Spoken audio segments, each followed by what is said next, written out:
It's not unusual for actors to switch to directing their own movies. In fact, some of the best directors were once actors. A new enthusiasm for directing movies was developed by certain well-known actors over time and with experience. Let's look at a few actors who were successful in making their own movies. At number 15, we have Mel Gibson. Whatever you may think of the now controversial, eccentric Gibson, the man can direct. Gibson won Best Picture and Best Director at the Oscars for his second film, Braveheart. Gibson's a skilled director, even though his subsequent movies, The Passion of the Christ and Apocalypto, haven't quite matched that caliber. The Man Without a Face, his first film as a director, debuted in 1993. 2 years later, Gibson released Braveheart. He had long intended to helm a Fahrenheit 451 remake, but due to scheduling issues, the project was put on hold indefinitely in 1999. Say what you will about the guy, but we appreciate his directing skills. Braveheart was a treat to watch. Next, at number 14, we have Jon Favreau. Yeah, you heard that correctly. Happy Hogan from the Spider-Man series is also a director. Favreau has quickly gone from being the so-money Mike in Swingers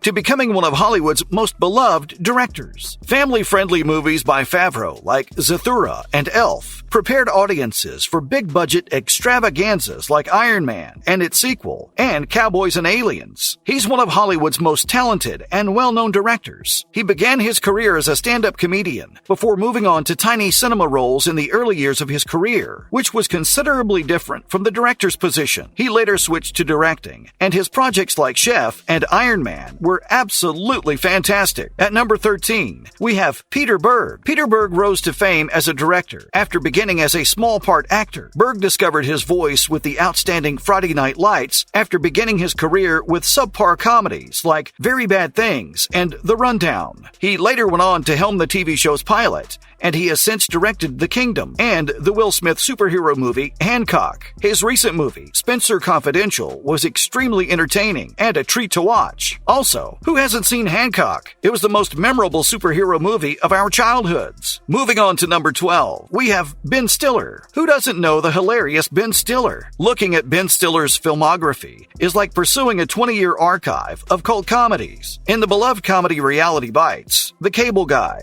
Zoolander, and Tropic Thunder, some of which took some time to acquire an audience, Stiller both acted in and directed them. Stiller's sense of humor and directing style work well together to produce some comedic masterpieces. Everyone should watch The Secret Life of Walter Mitty. It's hilarious, adventurous, and has a lot of heart. Ben directed and acted in it. How talented can a person be? His movies and his performances aren't something you'd want to miss. At number 11, we have George Clooney. Every movie that George Clooney chooses to direct is, at the very least, intriguing. While he's had failures like Leatherheads, Clooney's fly-on-the-wall style of filmmaking has proven to be a very strong way to tackle his themes in films like Good Night and Good Luck, and the famous Ides of March. Confessions of a Dangerous Mind in 2002 was inspired by the biography of Chuck Barris. He was a TV host who claimed to have been an assassin for the Central Intelligence Agency. This movie marked Clooney's directing debut during a break in the production of the Ocean's trilogy. As we already mentioned,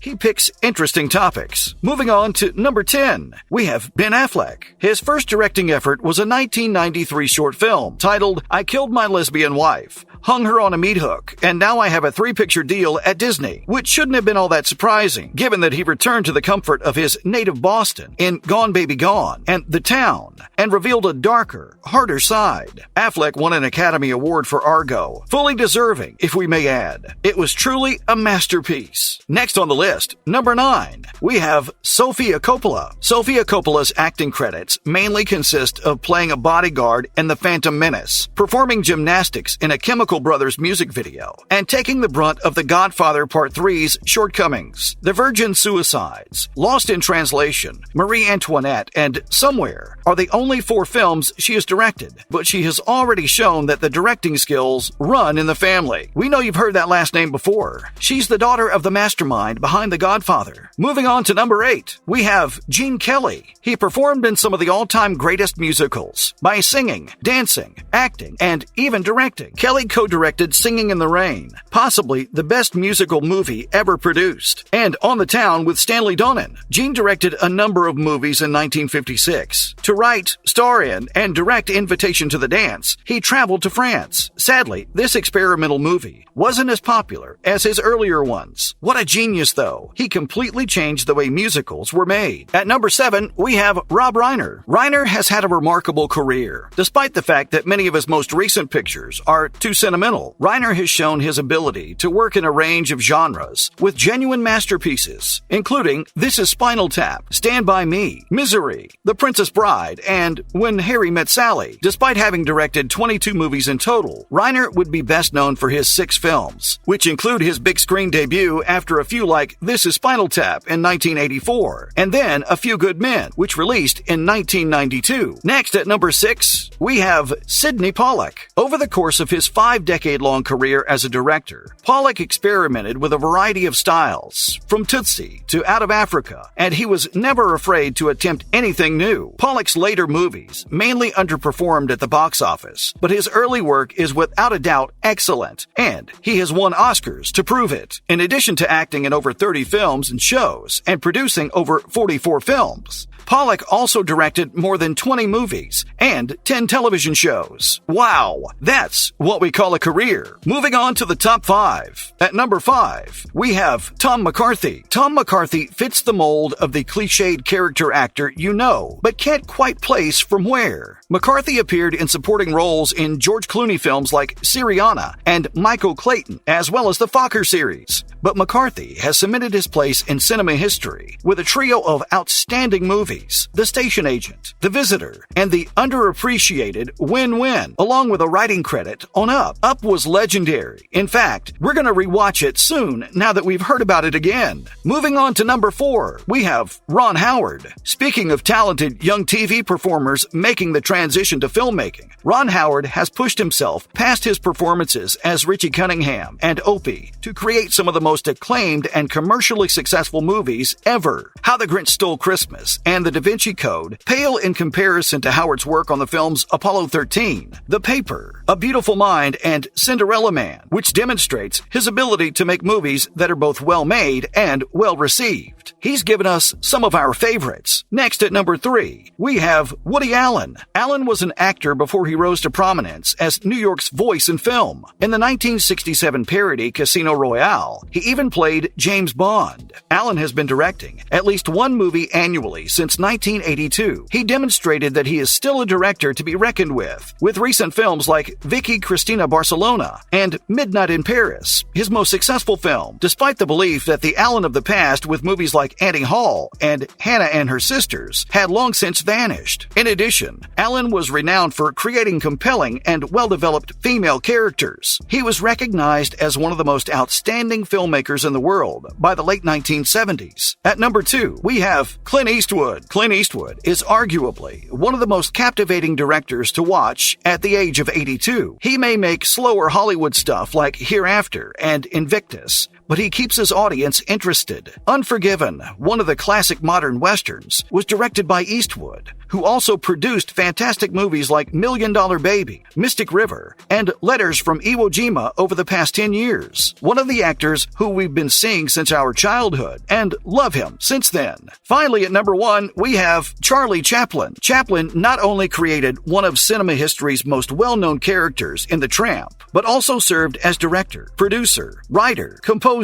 and actor in the majority of his films. When it came to directing, he was a perfectionist who placed the movie above himself, and it shows. Chaplin also risked his life by performing dozens of takes with a live lion for the circus. Chaplin is perhaps the greatest actor-turned-director of all time, having created some of the greatest comedies of all time, including City Lights, Modern Times, The Great Dictator, and innumerable shorts. Truly, one of the best. That's a wrap for this video. Who are your favorites from this list? Let us know in the comments below. Make sure to give this video a thumbs up and subscribe to our channel for more videos like this. See you in the next one.